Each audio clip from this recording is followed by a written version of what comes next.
जग में बिखेरा जिसने रूहानियत का प्रकाश, दादी प्रकाशमणि जी तुम हो दिल के पास। हर कोई कहे दादी मेरी है खास, तेरे प्रेम से रोशन हुआ हर एक विश्वास।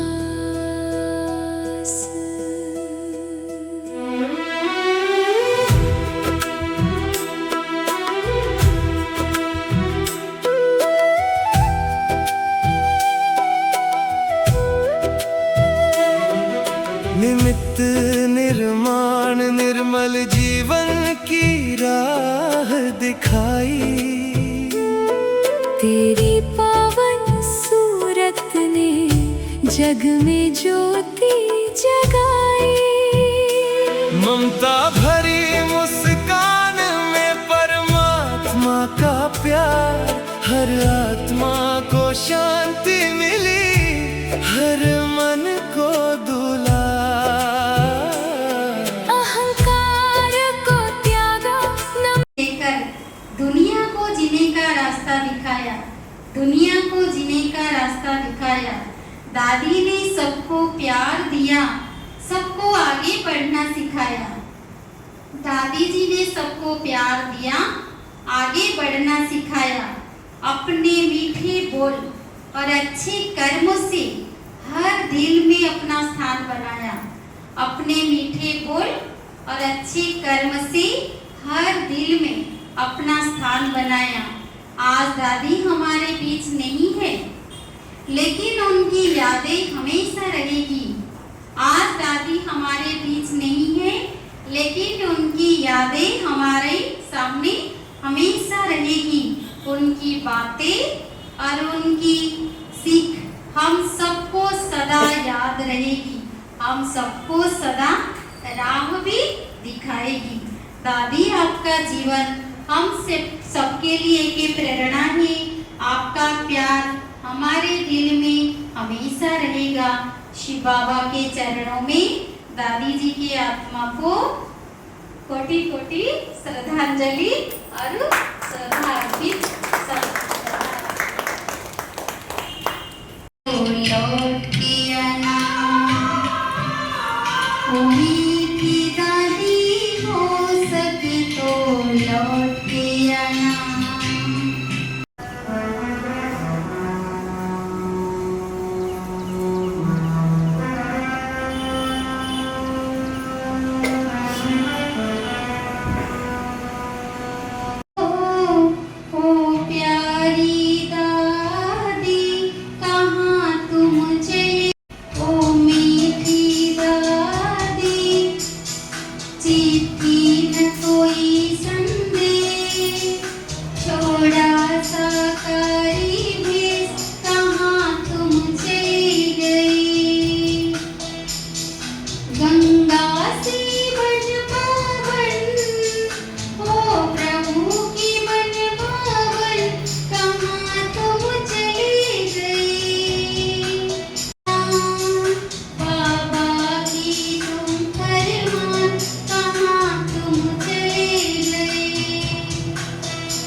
बाबा की सरकार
से न्यारे बन धरती के तारे तुम तो चमक रहे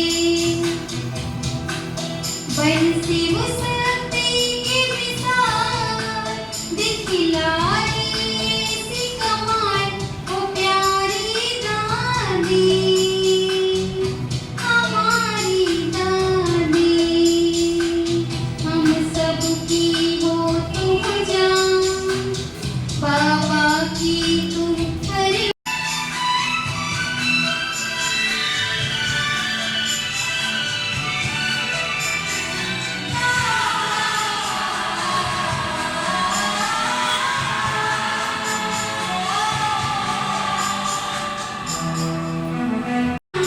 हर फूल हर हर कलियां कर रहा जग दुर्गा तेरा प्यार और बलिदान सदा ही अमर रहे हर धड़कन से आवाज माँ करो वापसी का उम्मीदी दादी ओ प्यारी दादी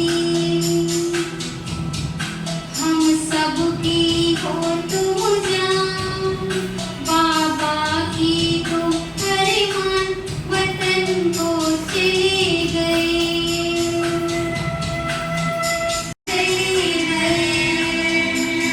वतन को चले गए कहाँ तुम चले गए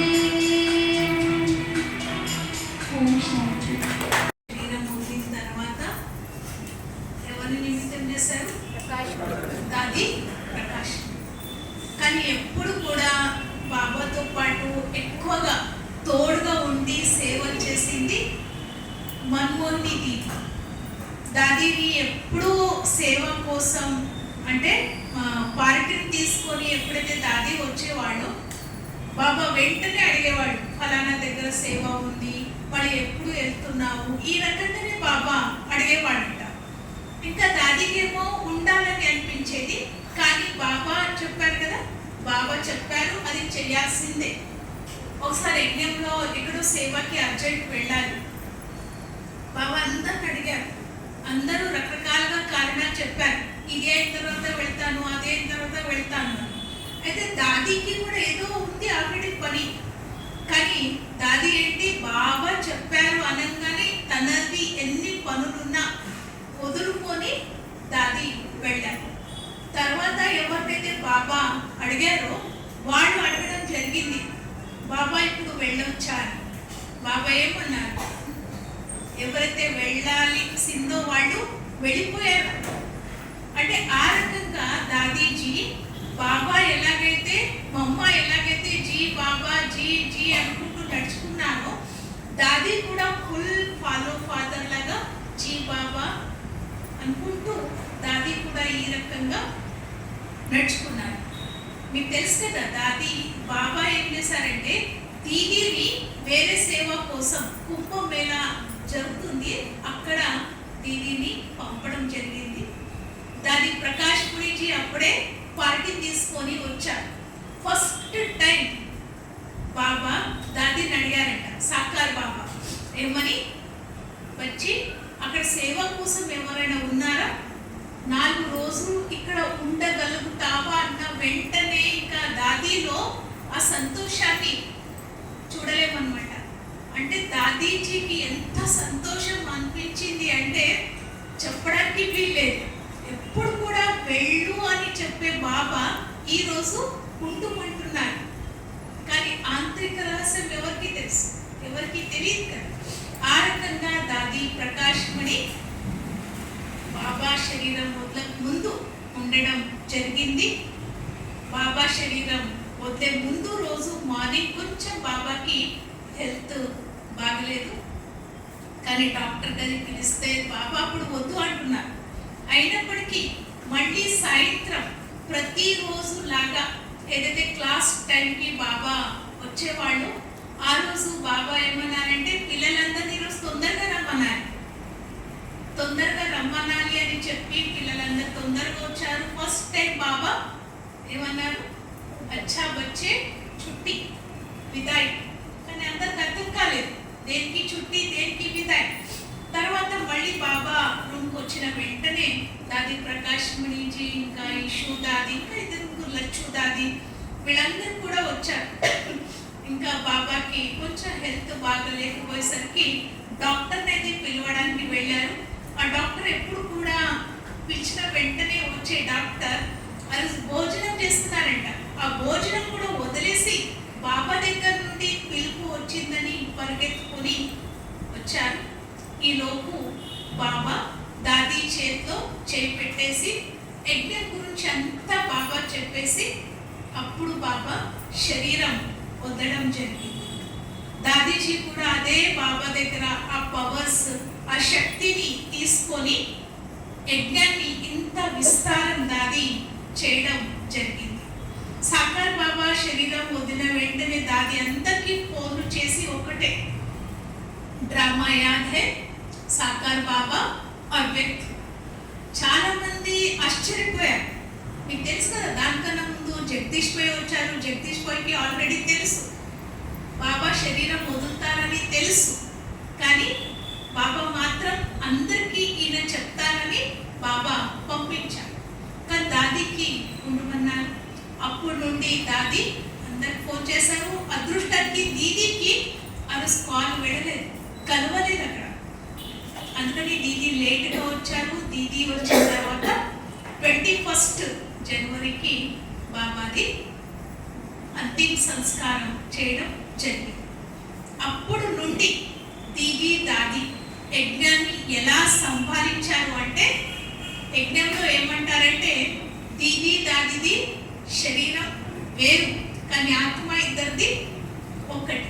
ఎందుకంటే దీదీని కహా దాదీని కియా, దాదీని జో కహా ఓ దీదీని కియా. ఈ రకంగా యజ్ఞంలో వాళ్ళది చాలా చాలా మంచి జోడి. ఇద్దరు కలిసి యజ్ఞాన్ని చాలా చక్కగా సంపాదించారు.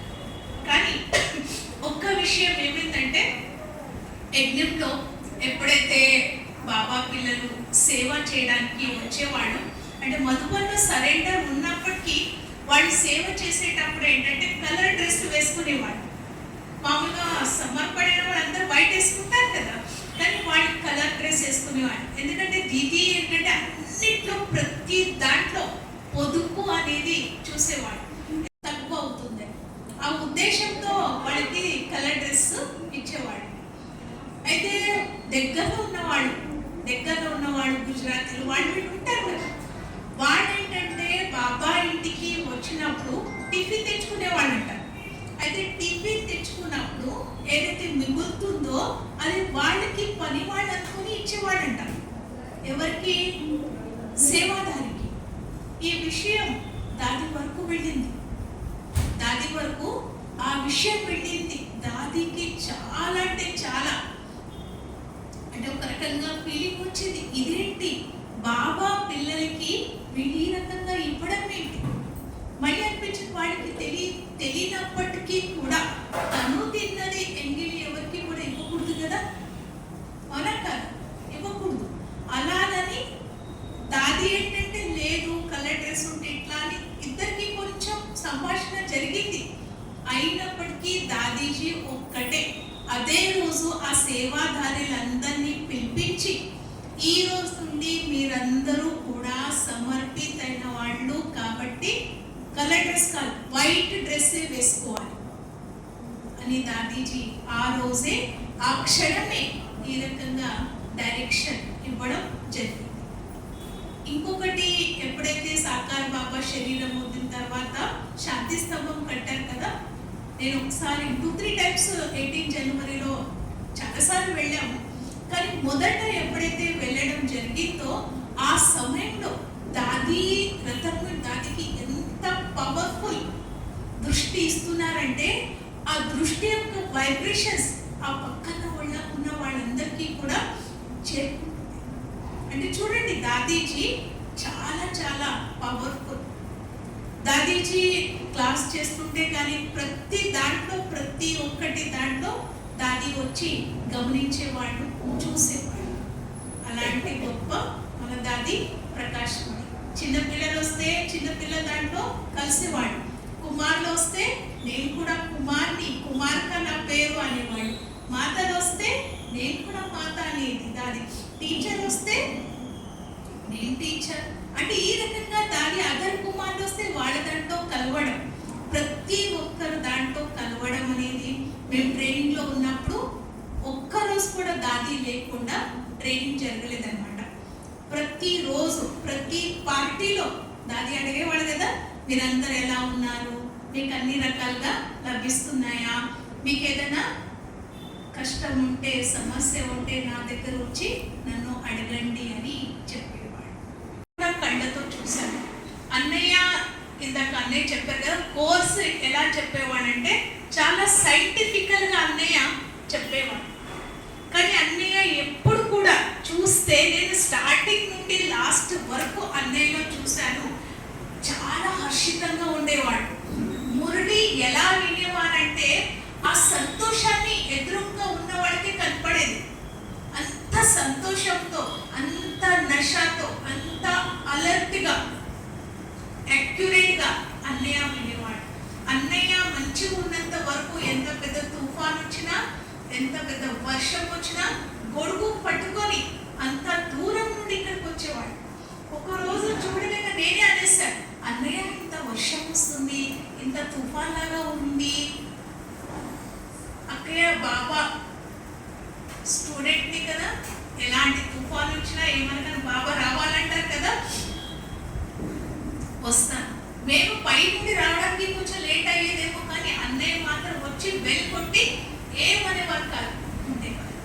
ఎప్పుడు కూడా ఎవరి గురించి కూడా ఇంత కూడా నెగిటివ్ చెప్పడం కానీ, వ్యర్థం మాట్లాడడం కానీ అన్నయ్యలో ఎప్పుడు ఎక్కడ ఏ విషయంలో కూడా ఎవరి గురించి కూడా చూడలేదన్నమాట. నిజంగానే దాది ఎలాగైతే ఫాలో ఫాదర్, నేను చూసింది ఏంటంటే అన్నయ్య కూడా ఆ రకంగానే ఫాలో ఫాదర్. ఎందుకంటే ఇంటికి వెళ్ళిన తర్వాత కూడా అన్నయ్య ఇంకా అక్కయ్య వాళ్ళ యుగల్ ఇద్దరు కలిసి యోగం చేసుకోవడం, లేక మురళీలు చదవడం, అవ్యక్త మురళీలు ప్రతి ఒక్కటి అంటే బాబా శ్రీమతం అనుసారంగానే ఉండేవాడు. కానీ అన్నయ్యకి బాగలేనప్పుడు ఎన్నిసార్లు నేను అన్నాను, అన్నయ్య మీకు బాగలేదు కదా, మీకు ఏమైనా వస్తువు కావాలంటే చెప్పండి, మన అన్నయ్య అక్కడ ఉంటారు, లేకపోతే అక్కడ నుండి రావడం పోవడం చేస్తారు, మీకు ఏదైనా అవసరం ఉంటే చెప్పండి అంటే, నో నో లేదు అక్కయ్య, ఎవరి దగ్గర కూడా సేవ అనేది తీసుకోకూడదు, ఎవరి దగ్గర కాదు, సొంత కూతురు కూడా అక్కడే వెనుక దగ్గరలోనే ఉంటారు. ఈవెన్ వాళ్ళకి కూడా అన్నయ్య ఏది చెప్పేవాళ్ళు కాదు. లాస్ట్ రోజు అన్నయ్య శరీరం వదిలే ముందు ఎప్పుడైతే హాస్పిటల్లో ఉన్నారో, హాస్పిటల్కి కూడా వెళ్ళినప్పుడు నేను అక్కయ్యతో మాట్లాడాను. అన్నయ్యకి అంత బాగా లేకపోయినా సరే పిల్లలకి చెప్తానంటే వద్దు, నో చెప్పకూడదు అనేవాడు. దానికన్నా ముందే వాళ్ళిద్దరు డిస్కషన్ అనమాట. అన్నయ్య నా ముందే ఒకరోజు అక్కయ్యకి చెప్తున్నారు, నేను ఒకవేళ బాగలేకపోతే ఈ ఆత్మ వెళ్ళిపోయిందో లేదో అనేది ఎట్లా తెలుస్తుంది, నా ముక్కు దగ్గర నువ్వు పెట్టాలి, చేయి పెట్టాలి, చూడాలి, నాకు శ్వాస వస్తుందా లేదా చూడాలి, ఈ పక్క వాళ్ళకి ఆ పక్క వాళ్ళకి ఎవ్వరికి చెప్పొద్దు, బస్ 108 ఉంటుంది కదా, వాళ్ళకి ఫోన్ చేయి, వాళ్ళు వస్తారు, తీసుకెళ్తారు, ఇంకేం చెయ్యొద్దు నా గురించి, వాళ్ళ వీళ్ళకి చెప్పొద్దు అని. ఇంకా లాస్ట్లో బాగాలేనప్పుడు వాళ్ళ అబ్బాయికి అక్కయ్య ఫోన్ చేస్తే ఆ ఫోన్ తీసేసుకున్నారంట అన్నయ్య, వద్దు చెప్పొద్దని. ఇంకా అక్కయ్య లేదు నాకు మెసేజ్ వస్తున్నాయి, మెసేజ్లు నేను చూస్తున్నాను అంటే అప్పుడు మెసేజ్ వాళ్ళ అబ్బాయికి అక్కయ్య మెసేజ్ పెడితే, ఎందుకంటే అన్నయ్యకి ఏంటంటే నేను ఏమన్నా కానీ ఇంట్లోనే శరీరం వదలాలి, హాస్పిటల్లో శరీరం వదలకు, అదొక్కటే దేశం. కొంచెం కూడా ఎవరికైనా ఏదైనా చెప్పి కష్టపెట్టదు. అది అన్నయ్యకి చాలా చాలా భావన ఉండేది. అన్నయ్య దగ్గర చాలా మంది వచ్చిన రోజు నుండి ఉదయం కానీ సాయంత్రం కానీ చాలా మటుకు 99% అన్నయ్యనే కోర్స్ అంతా తీసుకోవడం జరిగింది. ఎప్పుడైనా అవసరం ఉన్నప్పుడు క్లాస్ కూడా చేసేవాళ్ళు. ఒక రకంగా చెప్పాలంటే ఆల్రౌండర్ లాగా క్లాస్ అంటే క్లాస్, కోర్స్ అంటే కోర్స్, తర్వాత అక్కయ్యలతో స్కూల్లో వెళ్ళేసి స్కూల్లో కూడా సేవలు చేయడం జరిగింది. ఎక్కడికి వెళ్ళినా సరే అన్నీ ఎక్కువ మటుకు నడవడమే. రాను రాను ఆ శరీరం సరిగ్గా సహకరించక, ఆత్మ మాత్రం పవర్ఫుల్లే కానీ శరీరం సహకరించక ఆత్మ ఏం చేసింది, అందరి మధ్యలో ఎంతో సంతోషంగా ఆత్మ వెళ్ళిపోయింది అనమాట. ఆ నిమిత్తమే మనం ఈరోజు దాదిది కూడా దివసం ఉంటుందని ప్రత్యేకంగా భోగ్ కూడా పెట్టడం జరిగింది. అక్కయ్యని కూడా అడిగితే అక్కయ్యకి కూడా కొంచెం కాలు నొప్పులు ఉన్నాయన్నమాట. సద్గురు యొక్క పిల్లలు మనమంతా ఒక్క పరివారం. నిన్న మొన్నటి దాకా పెద్దన్నయ్య నరసింహారావు గారు మనతోటి ఉండి మన జతలో ఉండి పురుషార్థం చేసి శ్రీమతం అనుసారంగా తన తనువు, మనసు, బుద్ధి, ధనం అన్నీ సమర్పితం చేసి పుణ్యాత్మగా అయ్యి పుణ్యఖాతాలు జమ చేసుకొని అవ్యక్త బాప్దాదా ఒడిలోకి అడ్వాన్స్ పార్టీకి వెళ్ళినట్టుగా నాకు అనుభూతి జరిగింది. బాబా అంటాడు, ప్రతి ఒక్కరిలోని విశేషతలను గ్రహించు, విశేషతలను ముఖ్యమని అంటూ ఉంటాడు. ఆయన ఇక్కడ సెంటర్కి వచ్చి 3 సంవత్సరాలు అయిపోవచ్చు. ఈ 3 సంవత్సరాలలో మొత్తం మీద ఆయనతో ఒక 3 గంటలు టైం స్పెండ్ చేయవచ్చు. మొత్తంగా ఆయన ఎలా ఉంటుందంటే, ఒకసారి మా పాపలను పాప పరిచయం ఇద్దామని అక్కే ఫోన్ చేసి తీసుకొచ్చినాము. నా భావన ఎలా ఉందంటే, సమర్పితమైన అక్కే చెబితే ఒక విధానం వాళ్ళకు అనుభవం అనేది ఆత్మకు తలుగుదలనే ఉద్దేశంతో అదే భావనతో ఇక్కడికి తీసుకురావడం జరిగింది. मातृवात्सल्य की धनी ओ दादी प्रकाशमणि, मातृवात्सल्य